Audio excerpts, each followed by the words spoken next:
Donc, l'atelier que j'ai maintenant réalisé, c'était comment aider les patients en oncologie pour réapproprier davantage leur vie, même en ayant eu cette difficulté, c'est la maladie oncologique.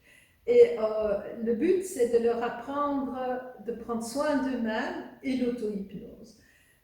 Alors, ces ateliers se font avec un groupe de 6 à 8 patients. On se voit toutes les 15 jours. On peut se voir entre 1h30 et 2 heures. Et pendant cet atelier, on leur explique différentes stratégies qu'ils peuvent mettre en place pour prendre soin d'eux-mêmes. Prendre soin d'eux-mêmes, il faut d'abord qu'ils s'autorisent à le faire et qu'ils appliquent, qu'ils passent de la théorie à la pratique et qu'ils appliquent les différentes stratégies qu'on leur donne. À la première séance par rapport à l'auto-hypnose, on demande d'abord ce qu'ils connaissent de l'hypnose, puis après on réajuste quand c'est nécessaire, et puis quand ils ont réalisé cela, on donne un petit diaporama pour expliquer l'hypnose, l'effet de l'hypnose sur le cerveau.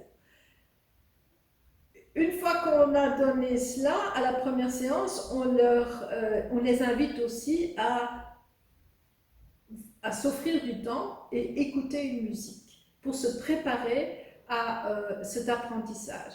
On les invite à prendre 3 minutes au départ et choisir une musique qui leur fait du bien et être dans la musique pour apprendre cette focalisation de l'attention et en même temps apprendre à se faire du bien en s'isolant un peu de cette dynamique familiale et professionnelle pour bien apprendre l'auto-hypnose.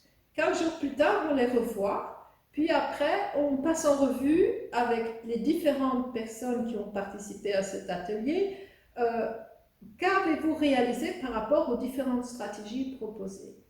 Et on réajuste quand c'est nécessaire, et chaque personne prend la parole pour dire comment il a travaillé telle et telle stratégie. Et une fois que chacun a parlé par rapport à ses facilités et difficultés par rapport à une des stratégies, on donne de nouveau d'autres 4 à 5 autres stratégies.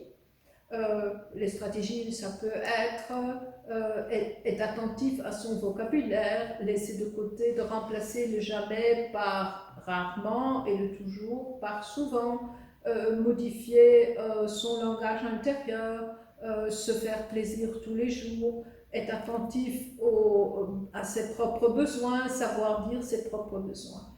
Quand on a passé en revue les nouvelles stratégies, on fait à ce moment-là, à la deuxième séance, un premier exercice d'hypnose. Et cet exercice, avant de le commencer, je l'explique aux patients comment va se réaliser l'exercice qui s'appelle s'installer dans un fauteuil de nuage blanc et profiter de ce moment d'être dans le fauteuil de nuage blanc.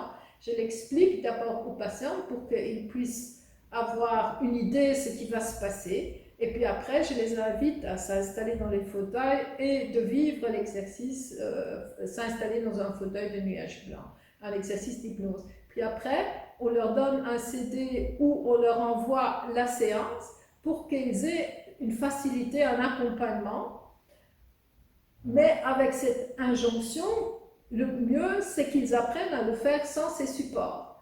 C'est apprendre l'auto-hypnose. L'auto-hypnose, c'est qu'on fait un exercice avec quelqu'un, et l'auto-hypnose, c'est qu'on arrive à le faire seul.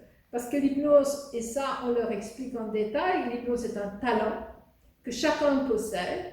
Ce qui est utile de savoir, c'est qu'on se met soi-même en hypnose, et on peut à ce moment-là bénéficier de ce talent qu'on possède en l'exerçant, qu'on soit apprenti de l'hypnose ou virtuose de l'hypnose, suivant que le talent est très développé ou moins développé.